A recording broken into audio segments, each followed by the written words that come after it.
सूत्र के रूप में बहन अपने भाई के हाथों में एक रक्षा सूत्र बांधकर भाई से एक प्रतिज्ञा लेती है। ब्राह्मण, साधु, संत और बहन बेटी, ये तीन काल का हरण करती है, इसलिए इन तीनों की महत्वता। जब ये राखी जो बनती है ना, ये रक्षा सूत्र जो तुमने बांधा है, जो मोली जो बांधते हैं, कलेवा जो बांधते हैं, ये रक्षा। आप नारियल का गोला दो 50 बार दो, 10-10, 20-20 गोले दे दो, 50-50 गोले दे दो, मना नहीं है। हैं 2-4-8 झोला भर के दे दो, हम वो भी मना नहीं करे। एक बोरा भर के दे दो, उसका मना नहीं। पर श्रीफल की मूलता है, यहाँ नारियल का जो श्रीफल है उसकी मूलता है। और कितनी सुंदर बात है, नारियल जो बहन भाई को देती है श्रीफल, हाथ भरा हुआ रखती है, भाई को बहन जब श्रीफल देती है तो भाई वही श्रीफल अपनी बहन को कुछ दक्षिणा अर्थात कुछ रुपया रखकर, कुछ भेंट रखकर, कुछ स्वरूप रखकर, जब बहन इतनी दूर से आई वही श्रीफल भाई फिर बहन को दे देता है, ये ले तू दे जा, तू रख ले। पर बहन उस श्रीफल को लेकर नहीं जाती है। बहन क्या कहती है, नहीं नहीं तुझे रखना पड़ेगा, तू रख।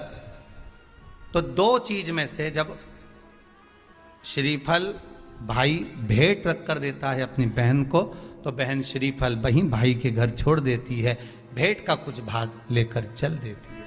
ये बहन का प्रभाव। रक्षा सूत्र को लोगों ने बिगाड़ दिया। आज के जमाने में तो रक्षाबंधन का भी महत्व लोग नहीं जानते कि कैसे रक्षा सूत्र बनना चाहिए, कैसे रक्षाबंधन होना चाहिए। उसका भी विशेष महत्व होता है भाई, उसकी भी मूलता होती है। और एक बात कहूंगा आज रक्षाबंधन पर, आपको अच्छी लगे तो आप स्वीकार करना, ना लगे तो आप छोड़ देना। वैसे भी सीहोर वाला महाराज ताड़ी तड़ी बोले ही बोले है, उसमें क्या दिक्कत। तो बोलने में तो कोई पीछे हटूंगा नहीं।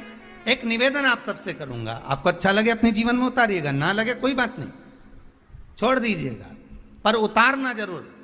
बहन से प्रॉपर्टी के चक्कर में कितना भी झगड़ा चल रहा हो, बहन का भाई से एक मकान के चक्कर में कितना भी झगड़ा चल रहा हो, संपदा के चक्कर में कितना भी झगड़ा चल रहा हो, तो भी निवेदन करूंगा, बहन और भाई तुम खूब लड़ो प्रॉपर्टी और जमीन के लिए, पर रक्षाबंधन के दिन कम से कम एक दूसरे के नहीं भी जाओ तो फोन लगाकर जीजी और बहन भाई से, भाई बहन से एक बार तो बात कर लो, क्योंकि धन अपनी जगह रह जाएगा साहब। वहां धन नहीं जाने वाला, आपका व्यवहार जाने वाला, आपका प्रेम जाने वाला। माना उसने कुछ भी करा हो, अदालत में केस लगा दिया हो, 25 केस चल रहे हो अदालत में, 50 बार तुम्हें पेशी पर जाना पड़ रहा हो, 50 बार झगड़े हो गए, 50 बार तलवार लेकर खड़े हो गए, डंडे लेकर खड़े हो गए, एक दूसरे को मारने को तैयार हो गए, पर निवेदन है, एक माता के गर्भ से तुम जन्मे हो, कम से कम उस माता के दूध का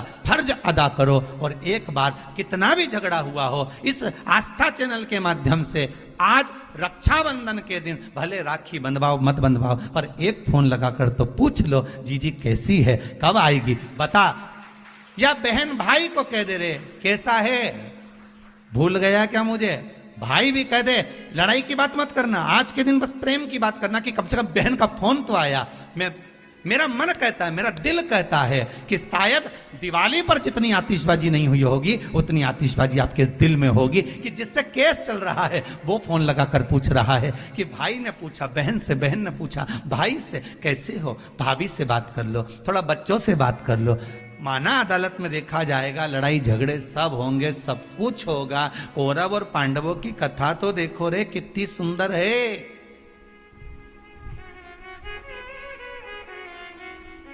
कितनी सुंदर है।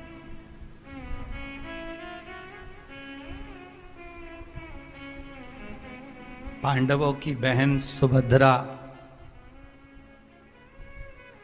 राखी बांधने कौरवों को जाती है, कौरवों की बहन राखी बांधने के लिए पांडवों को जाती है। जरा विचार करिए,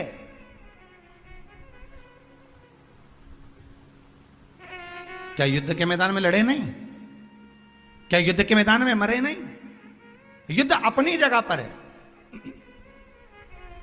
लड़ाई नारियल जो बहन भाई को देती है श्रीफल, हाथ भरा हुआ रखती है, भाई को बहन जब श्रीफल देती है तो भाई वही श्रीफल अपनी बहन को कुछ दक्षिणा अर्थात कुछ रुपया रखकर, कुछ भेंट रखकर, कुछ स्वरूप रखकर, जब बहन इतनी दूर से आई वही श्रीफल भाई फिर बहन को दे देता है, ये तू ले।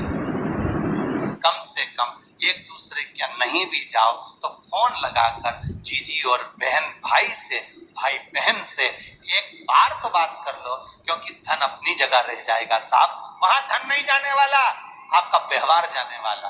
आपका आज रक्षाबंधन के दिन भले राखी बंधवाओ मत बंधवाओ, पर एक फोन लगाकर तो पूछ लो जीजी कैसी है, कब आएगी बता, या बहन भाई को कह दे रहे कैसा है, भूल गया क्या मुझे। ब्राह्मण, साधु, संत और बहन बेटी, ये तीन काल का हरण करती है, इसलिए इन तीनों की महत्वता। रक्षा सूत्र के रूप में बहन अपने भाई के हाथों में एक रक्षा सूत्र बांधकर भाई से एक प्रतिज्ञा लेती है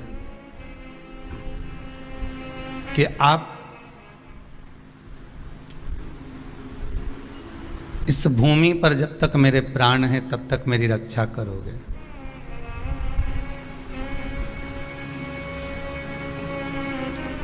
कोई बहन अपने भाई के ऊपर कोई बीमारी नहीं देख सकती, कोई रोग नहीं देख सकती, और ना भाई बहन को रोगग्रस्त देखना चाहेगा। रक्षाबंधन के पहले अपनी अपनी ननंद के पास जरूर लगाओ और फोन लगाकर बोलो जीजी कब आएगी तू, सुन साड़ी माड़ी लेकर मत आना, या अलमारी भरी पड़ी है मेरी साड़ियां पहन लेना। क्यों, किस लिए, कारण क्या है, क्यों? माता लक्ष्मी जी ने जाकर राजा बलि की धर्म पत्नी के वस्त्र को क्यों लिया था? लक्ष्मी जी के भाई हैं राजा बलि, क्यों लिया? ऐसा वस्त्र में क्या था? क्यों कहा जाता है जीजी मेरी साड़ी पहन लो? क्यों भाभी कहती है ननंद से लो मेरी साड़ी पहन लो, लो मेरी साड़ी पहन लो, क्यों कहती है? तीन काल को हरने वाले होते हैं। पहले नंबर पर संत, ब्राह्मण, साधुजन, गुरुजन जब तुम्हारे दरवाजे पर आते हैं तुम्हारा काल हर लेते हैं। दूसरे नंबर पर है गौ माता, गाय को जब हम रोटी देते हैं गौ माता हमारे काल को हर लेती है। तीसरे नंबर पर है बहन बेटी, जब हमारे यहाँ आती है और हम कह देते हैं जीजी ये मेरी साड़ी है पहन लो, घर से साड़ी लेकर मत आना, जब हम उसको साड़ी पहनने को दे देते हैं तो एक ननन बहन बेटी ऐसी होती है जो अपने भाई के घर के काल को भी हर लेती है, वो बहन बेटी होती है। पर आप में से कई माताएं ऐसी भी बैठी है जो अपनी एक साड़ी नहीं दे, और अगर ननन पेन लेना तो 25 बार के बता दे जी जी मेरी है,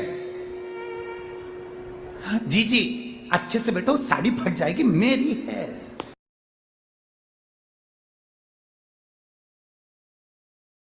शोक पिता